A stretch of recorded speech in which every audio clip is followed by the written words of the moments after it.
I'm back. In this video, I'm taking a look at the Meaker MK26, which is a semi-automatic flywheel blaster that has a pretty unique mechanic that makes it perfect for HVZ game types and events. And if you're new here, hello, I don't normally sit here. And if you're not new here and you've been wondering where I've been, I have a newborn at home that has been occupying all of my free time and mental space, and I'm still trying to figure out how to fit this channel into my life because everything is chaos, but I'm making progress, I'm working towards it, I'm recording this, I'm doing it. Now at its core, this is a pretty straightforward flywheel blaster, so its operation is fairly simple. The battery compartment is actually this entire back area here. There's a cap just pops right off and your battery slides right in. There are actually a few battery doors if you want yours to screw in or secure in some other way, or if you want to actually add a stock to the end of your stock. However, I wanted to keep mine short, so little cap. To remove the magazine, the mag release is right here. It's nice and big and chunky. You drop the mag out, you put a new mag in, you're good to go. And as you can see, this is a full-length blaster. I know this may come as a surprise, but darts actually used to be longer. And this particular blaster uses those longer darts. This is a quality that is exceedingly rare in the hobby today, but it is true. You can use regular full-length darts in this blaster. It does not take half-length darts, nor can you use a half-length adapter because the pusher simply wouldn't be long enough to actually push the half-length dart into the flywheels. So full-length only in its current state. The grip is actually a Caliburn style grip, so it's very familiar and comfortable and just generally nice for larger hands as well as smaller hands. I like the grip. I've always liked the Caliburn style grips, so this is perfect for me. And the trigger is a two-stage trigger. So when you start to pull it, right about there, so when you start to pull the trigger, it will actually start to rev the flywheels. And then when you pull the trigger all the way, a dart hits the flywheels and is then propelled forward. The trigger pull is fairly long, and in my case, because I'm using sort of a tighter spring, it's a little bit of a stronger trigger pull, which makes repeat fire a little tiring.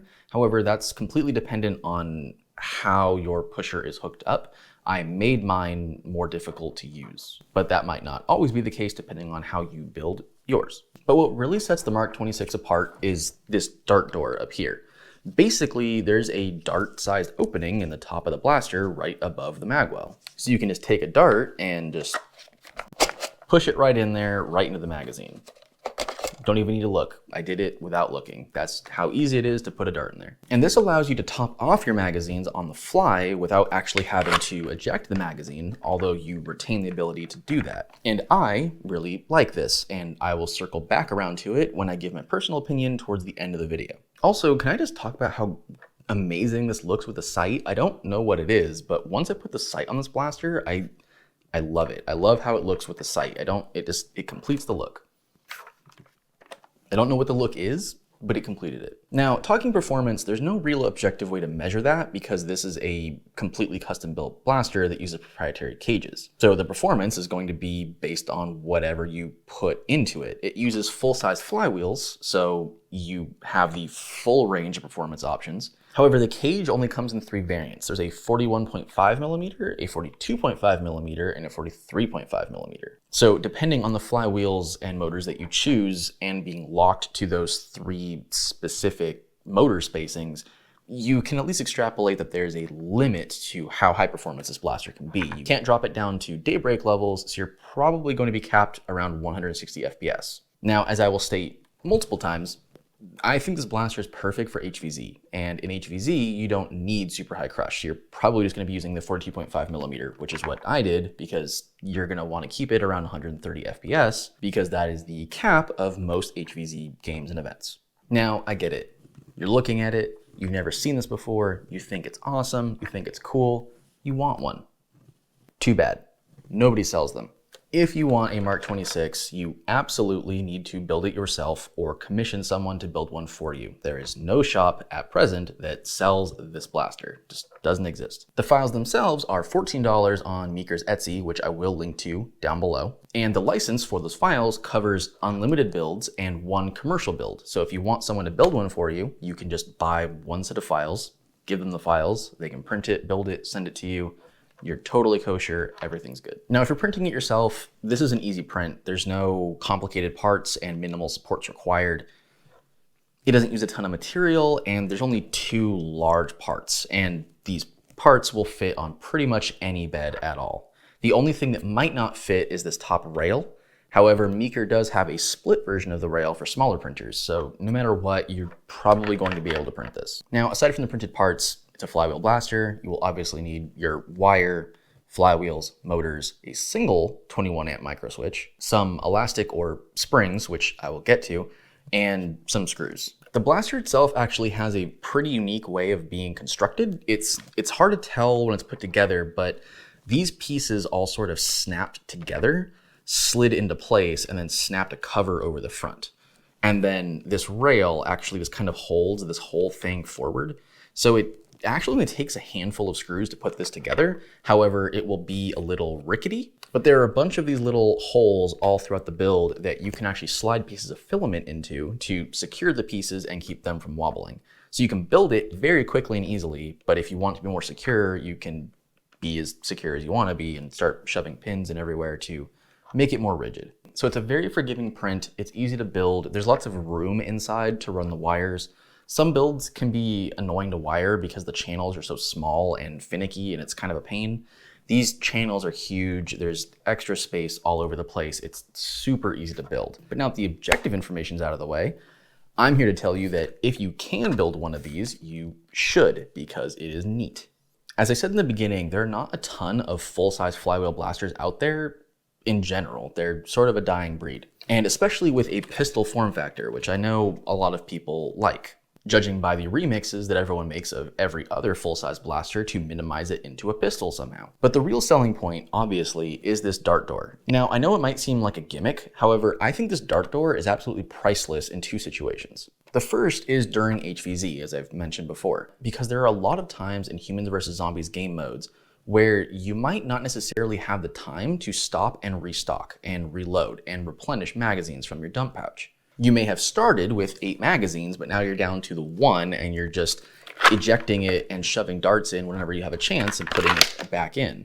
However, with this, you just leave the mag right there and you can just top it off as you go. You can just grab darts from your dump pouch and just periodically shove them in while you're walking, and that way you don't get caught in a situation where you aren't able to fire, because if you eject a mag, I cannot fire this right now.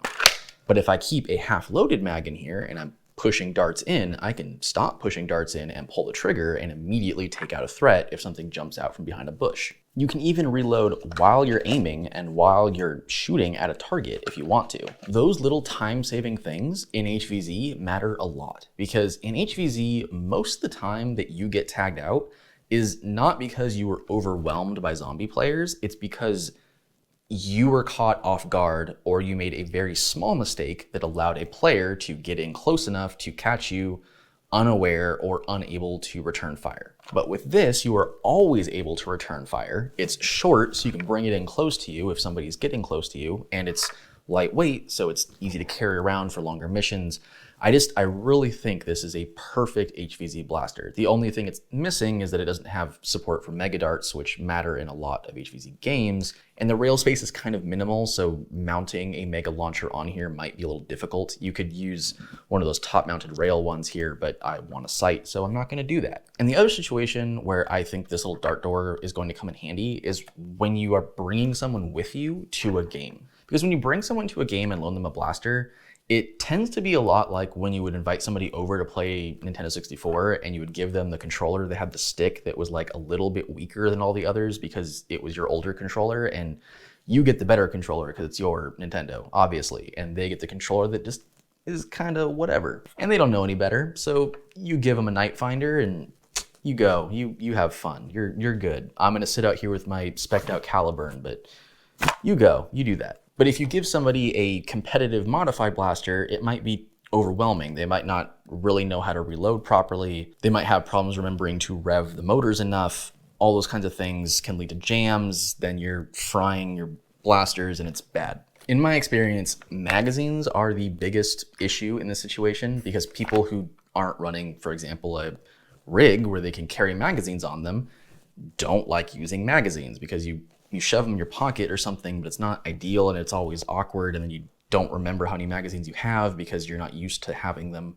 But with this, you can give them a magazine, but they can just shove darts in the top, and that's easy to understand. And you can look in the top and see if you're out of darts. But if they are a little bit more advanced, and maybe they have a dump pouch or something, then they can still use magazines and it's fine. So you're making it a little easier on them, but you're not making it so easy that you can't also use it in a practical, normal sense. Also, with a two-stage trigger, they literally cannot fire without revving, so they're not likely to accidentally burn it out.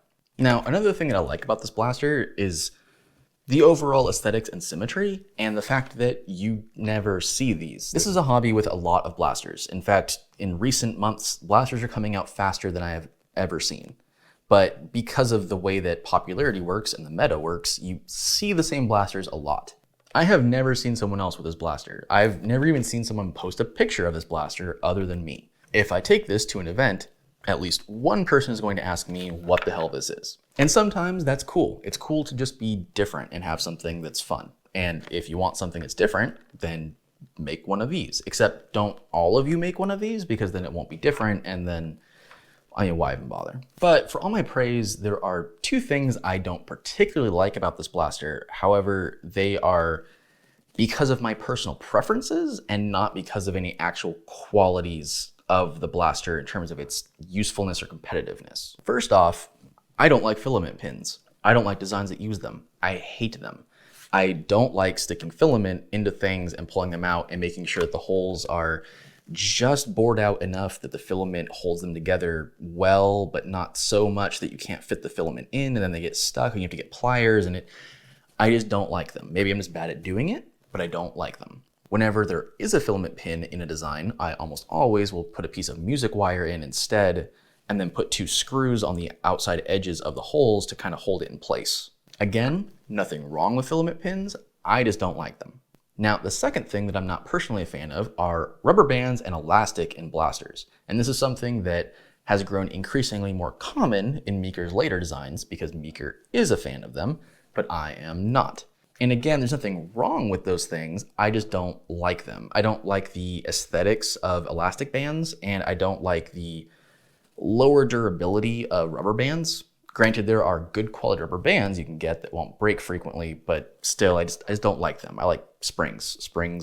I like springs. Now, while in some designs you literally cannot use a spring even if you wanted to, Meaker designed this in a way that I can still use a spring if I want. It's just, you just have to attach two things to 2 points. It doesn't really matter what the flexible thing is made of. So I appreciate that. However, it doesn't feel quite as refined as it would, I think, if it was designed around springs in the first place. Because normally a mag release is going to have a spring on the inside between the magwell and the mag release that actually pushes it away from the magwell. But since this is designed to have elastic pulling on the mag release, it's external. And if you had elastic, it might look a bit cleaner, but with my spring, it's just sort of an exposed spring, and I don't think I'm gonna get my fingers caught in this at some point, but I can get my finger caught in this at some point, and I'd prefer if it was just inside the blaster. I did try to get a spring on the inside of the mag release. I couldn't get it to work. It's not a sharp enough angle. And as I mentioned earlier, the pusher actually travels pretty far with that long trigger pull.